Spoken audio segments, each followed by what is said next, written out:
Assalamualaikum warahmatullahi wabarakatuh.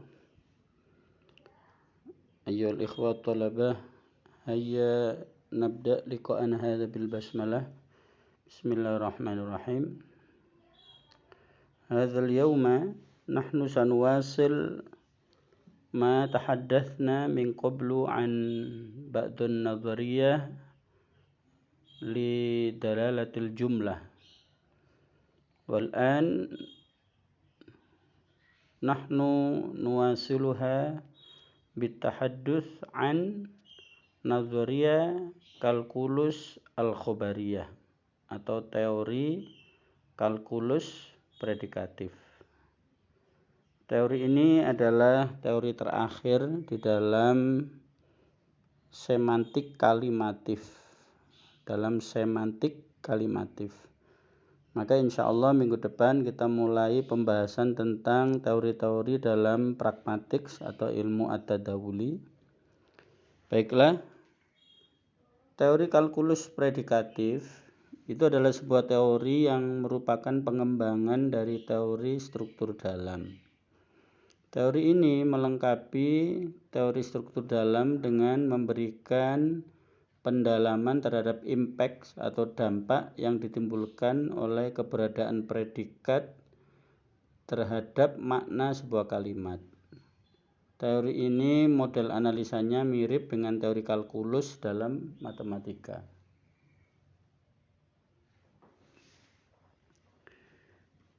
Sehingga para linguis barat menyebut teori ini sebagai predikat kalkulus teori atau dalam bahasa Arab nazariyah kalkulus al-khobariyah. Melalui teori ini, sebuah kalimat yang sudah dianalisis melalui diagram pohon dilengkapi di bagian bawahnya dengan analisa terhadap predikat kalimat tersebut yang mirip dengan model analisa kalkulus di bidang matematika. Baiklah, contohnya berikut ini. Ahmad bought this flower. Ahmad telah membeli bunga ini. Nah, setelah kita buat diagram pohonnya, di bawah diagram pohon ini ada analisa mirip kalkulus dalam matematika bentuknya. Dan di dalam kurung kurawal itu yang pertama ya, ada kaos NPS. Jadi kata membeli itu impact-nya menjadikan begini. NPS itu kalau kita cari di diagram pohon yaitu kata Ahmad. Perhatikan kata Ahmad yang di diagram pohon itu kalau ke atas dia adalah bagian dari NP. Nah, NP itu adalah bagian dari S. Maka kalau kita tulis NPS itu yang dimaksud adalah Ahmad. Jadi Ahmad menyebabkan have memiliki, NPS Ahmad lagi, NPVP. Coba kita lihat kata this flower di diagram pohon itu. Maka this flower itu adalah merupakan wujud dari NP, atasnya this flower itu setelah determiner N itu ada NP, tapi NP-nya itu bukan miliknya S tapi miliknya verb. Karena dia terbeli oleh verb itu, maka NP itu adalah bagian dari verb. Maka karena NP bagian dari verb itu, maka kata this flower itu diungkapkan dalam teori kalkulus predikatif dengan NPVP. Perhatikan itu di have NP, S itu di situ titik koma. Itu menunjukkan bahwa NPS berhenti, kemudian NPVP.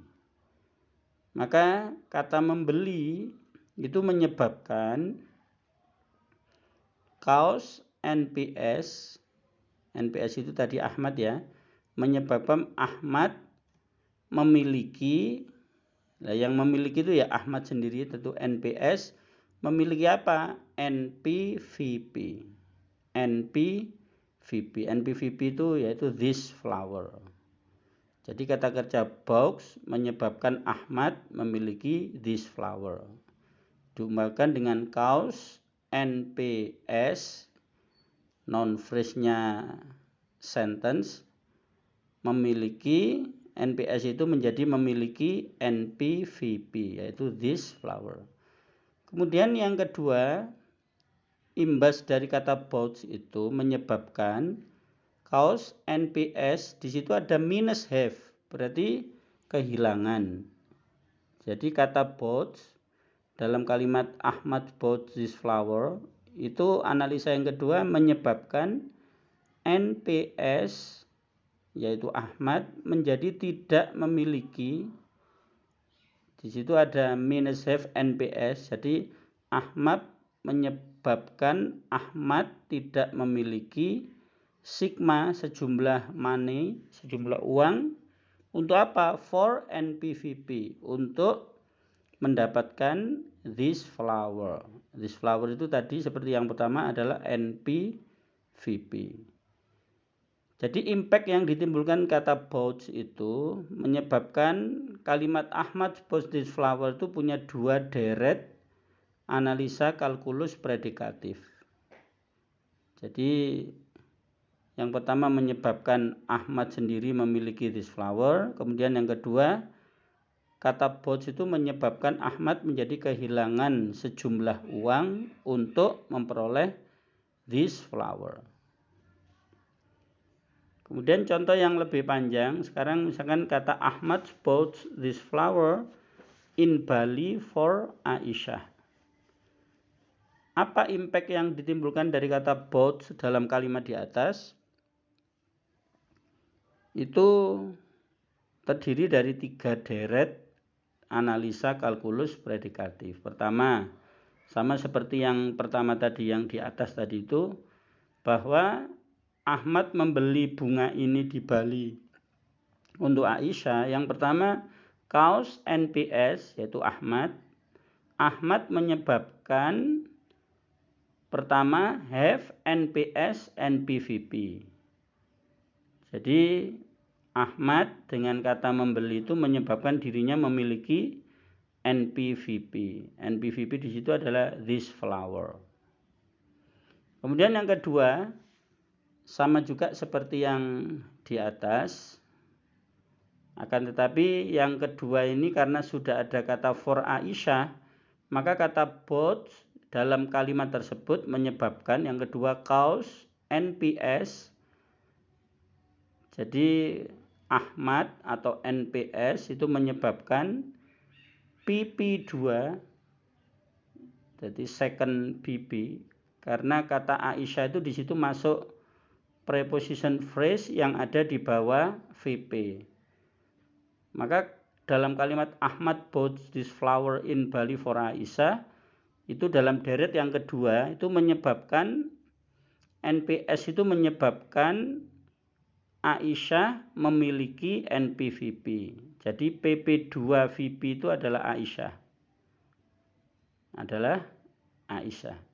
Jadi NPS atau Ahmad menyebabkan PP2VP itu Aisyah memiliki NPVP.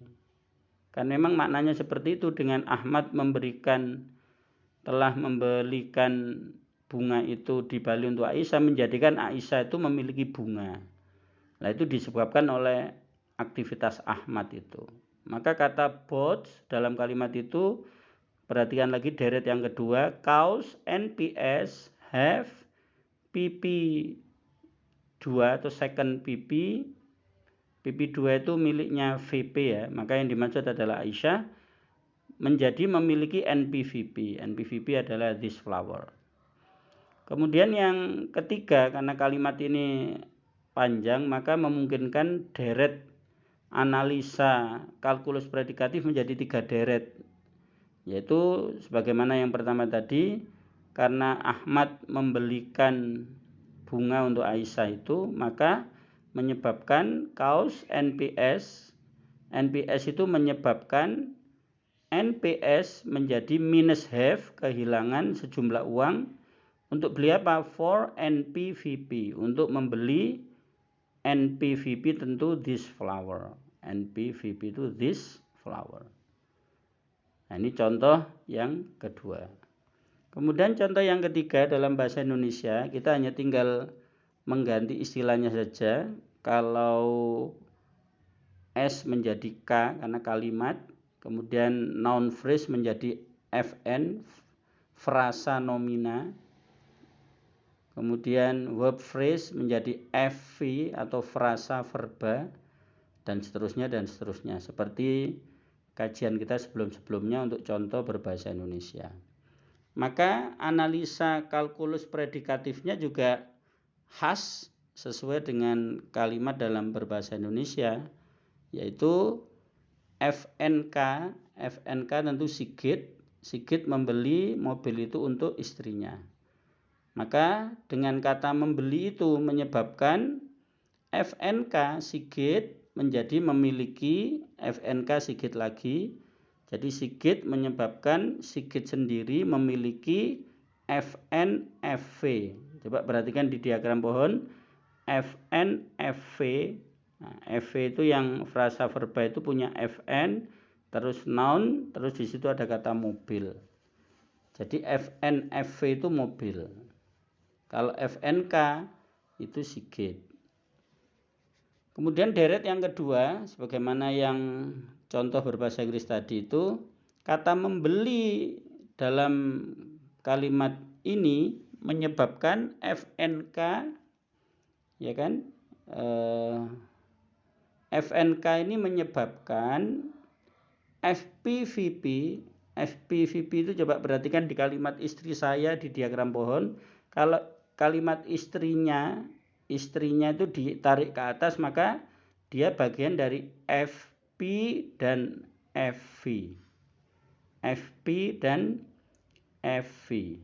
Jadi istri saya kalau ditarik ke atas ya kan dia masuk di bagian FP dan FV. Maka di deret yang kedua itu FNK.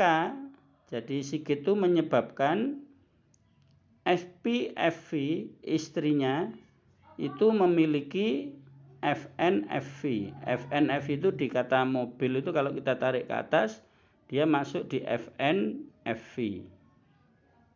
Maka di deret yang kedua kalimat Sigit membeli mobil itu untuk istrinya itu menyebabkan FNK atau Sigit itu menyebabkan istrinya memiliki FNFV, yaitu memiliki mobil. Kemudian yang ketiga, seperti juga yang di atas, tentu Sigit kehilangan uang. Maka deret yang ketiga itu bunyinya menyebabkan FNK, jadi FNK itu Sigit sendiri menyebabkan dirinya tidak memiliki atau kehilangan FNK, yaitu Sigit itu kehilangan sigma uang, sejumlah uang. Untuk apa? Untuk membeli FNFV. FNFV itu, mohon maaf kelebihan huruf P itu salah, itu FNFV itu sekali lagi mobil. Jadi inilah deret yang ketiga. Maka kalimat Sigit membeli mobil itu untuk istrinya, kalimat ini memiliki 3 deret analisa kalkulus predikatif.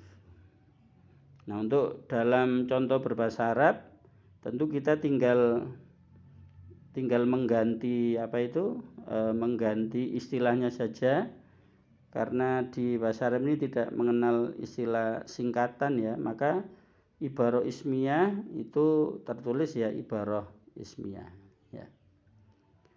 Kemudian saya menugaskan kalian untuk merangkum ini, kemudian diletakkan di e-learning.